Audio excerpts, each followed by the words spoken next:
What's up guys, and welcome to Phnom Penh. Today's video is all about exploring the capital city of Cambodia, and I'm pumped to experience this place with you guys.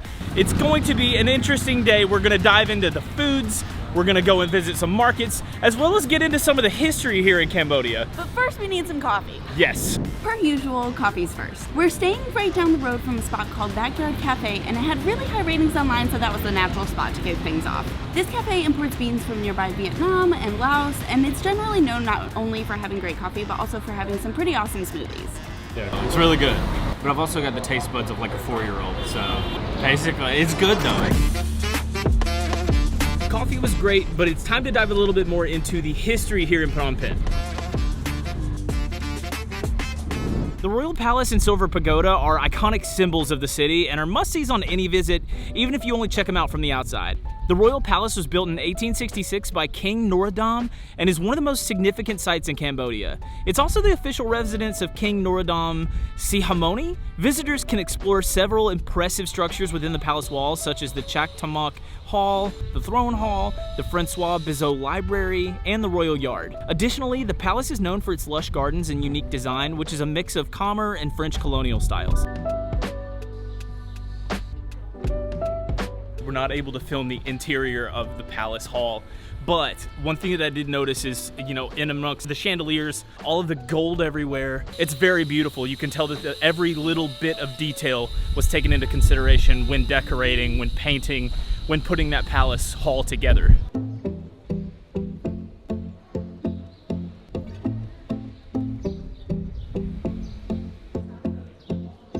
Within the complex, you'll find the Silver Pagoda, formerly known as Wat Phra Keo Morakot. The Silver Pagoda was built in 1892 by King Norodom and is renowned for its beautiful silver floor, which is adorned with 5,000 silver tiles. Its main entrance is guarded by statues of 2 elephants, while its main attraction is the Golden Stupa, which holds a remarkable set of 17th century emerald and baccarat crystal Buddha statues. As you walk out of the Royal Palace, you'll see a lot of different items on display. We stopped in a few just to take a little peek, and then you can also buy souvenirs as you leave. And there's also free water, so definitely take advantage of that because it will probably be warm if you visit. All right, so that was some history. We've got one more stop that's based around history here in Cambodia, and it's actually the National Museum of Cambodia, which I'm crossing my fingers, A, we arrive at before it closes for the afternoon, and B, God, I hope it's inside.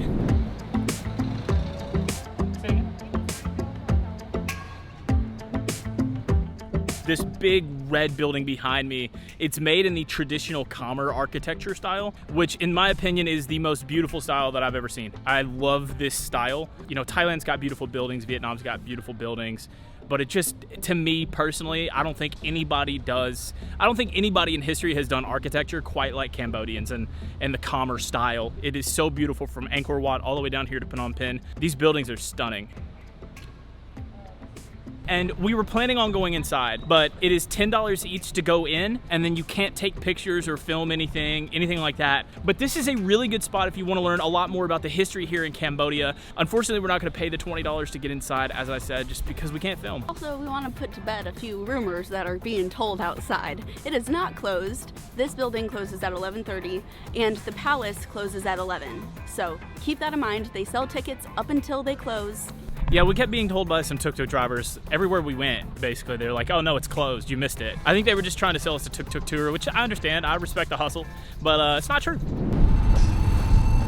Okay, up next we are visiting the Central Market. It's a great place to grab food, and who knows, maybe we'll find a souvenir or two that we buy. You just jinxed it, we're gonna have to buy a souvenir. Negative. No, we're gonna buy it, and it's going in your suitcase.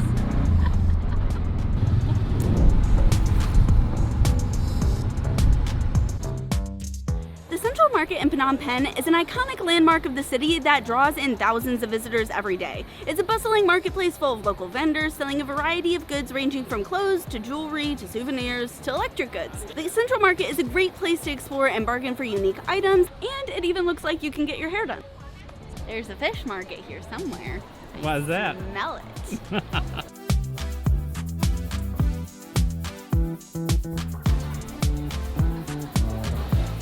This ginger is really beautiful though. I would like to stay in this fresh vegetable section. This is No, we're gonna go see the fish. Smells so fresh.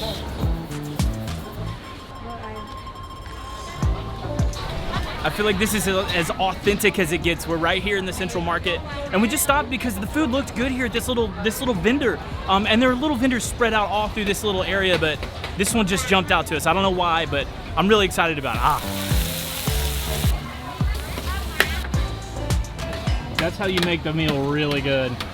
Just a little bit. Chili in there. And then some of this. Oh, yeah. Thank you. Awesome. Oh, yeah. Oh, yes.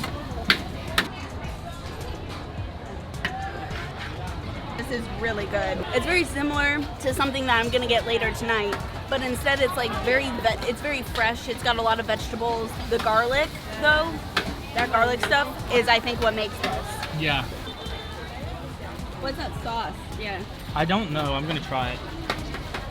Oh, but it's so good though. Oh, it's like the same sauces we've gotten a lot, but this one's got more of a kick. The beef fried rice. It's so good. I'm absolutely on cloud nine. This is the coolest thing that I could have asked for lunch, and this is life right here. This is awesome. Okay, so we've gotten lunch. Total for 2 entrees and 4 waters was 22,000 Cambodian riel, which is $5.41. It doesn't get much better, and that's just another example of why Phnom Penh's absolutely freaking awesome. Speaking of freaking awesome, let's go get a really cool view of the city. Now we are at a place called Wat Phnom. Wat Phnom is an important Buddhist temple right in the city center of Phnom Penh. Built in 1372, this historic complex is the tallest religious structure in the city, with 4 levels that are crowned by a 35-meter high central stupa. In addition to shrines dedicated to Buddha, the complex also contains statues of elephants, lions, and other spiritual figures. Every year, countless tourists and locals flock to Wat Phnom to enjoy the atmosphere, pay their respects, and to take in the views of the city. It's free for locals, but if you're a foreigner, you gotta pay $1, which is like 4,000 Cambodian riel, so 8,000 total for 2 people. It's not bad, and I think it's worth it. If you've never been to this region of the world, or if you haven't heard me say it enough today, it gets really hot here. It's currently like 94 degrees, 95 degrees, and it's only gonna get even hotter over the next few hours, so we're gonna retreat inside, and we're gonna resume this vlog when the sun goes down, which is right now. Alright guys, it's time to dive a little bit deeper into Phnom Penh and experience it when the sun goes down. I guess in a little bit, because the sun is not set yet, but you get what I'm trying to say. The city of Phnom Penh sits right at the junction of the Tonle Sap River and the huge Mekong River that flows from China, Myanmar, and Laos to the north. These 2 rivers converge here before heading down into Vietnam and ultimately forming the Mekong Delta, before also flowing through the South China Sea. The rivers provide an important source of nutrition to the city's many fish species and provide a natural habitat for water birds. They're also popular for rowing and fishing, and the picturesque riverside setting makes them a great spot for leisure activities like walking alongside the promenade like we are. I have no idea what this game is that they're playing over there, but I'm pretty impressed. If you know, please get in the comments and let us know, because it looks like a cross of like badminton and hacky sack, which meets soccer. Meets soccer. I don't know. Or football. Oh, football. Yeah, sorry. If you don't feel like walking, you can also take a Sunset River cruise, and they range from anything to just a Sunset River cruise where you go down the river, or a full-on luxury dinner. We're opting out because we have something planned that is so exciting for dinner. I'm very excited about it, but it is something that you can do while you're here. Hold my hand, and we go. Oh my God. The thing is, you gotta look both ways, because sometimes there's a road, and one going the other way. We wanted to make sure and stop by here, but honestly, we're not gonna spend a ton of time because we've already done a market today. But this is right next to the promenade or the riverside, whatever you wanna call it. So we figured we'd pop over and show you guys while we're over here before we move on to dinner. The night market is open nightly to offer a range of items including clothing, souvenirs, food, and much more. This market's been around since the late 1890s and is a major part of the city's culture. Tourists like us flock to it every night to find handmade items from all over the country, as well as sample some delicious street food. Whether you're looking to come here and shop or just hang out and enjoy some food while sitting on a mat on the ground, the Phnom Penh Night Market is the space for you. The night market is really awesome, but I'm kind of hungry, and we have the coolest dinner spot to show you that I guarantee is not in any other vlog that you're gonna find for Phnom Penh.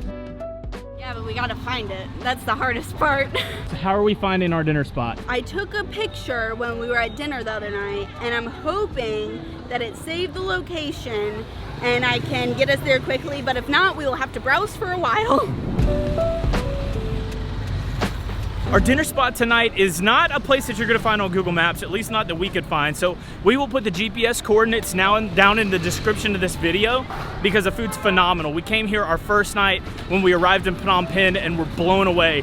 It's affordable, it's delicious, and the people there are very, very kind. And we just had a great experience. It's probably not the cheapest place you can get food, but for street market prices, it's pretty darn good.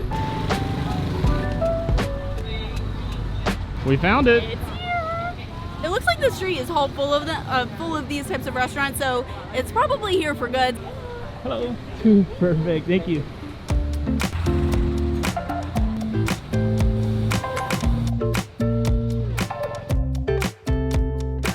So I got the fried noodles with beef. You can get it, or no, I got the fried noodles with pork. You can also get it with chicken, but I opted for the pork because it's delicious. And Trey, you got the loklok with a scrambled, with omelet egg on top, which costs a little bit more, but it's worth it because it's delicious. And he's also gonna eat every single tomato under there. No. When you put this sauce on here though, magic.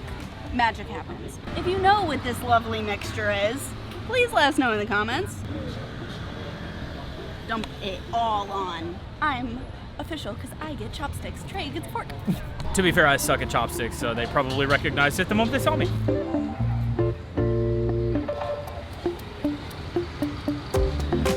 This place is incredible. This is so good. You have to come here. Oh, hello. Oh, beautiful. Thank you. We also got pork fried rice because it's delicious and it comes with more of that sauce. I now want to come back to Phnom Penh just for this little place. It's so good, and I'm sure there are 1,000 places in Phnom Penh that are equally as delicious that I would love, but when you find something you like, you stick to it. If it ain't broke, don't fix it. And we are going to savor this last meal.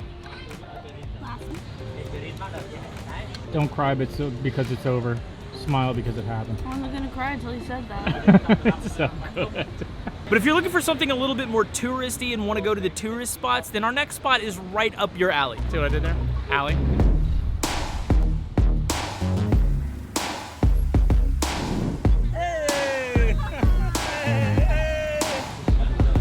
Here in Phnom Penh, if you're looking for a great area for beers, then BASSAC Street is your place.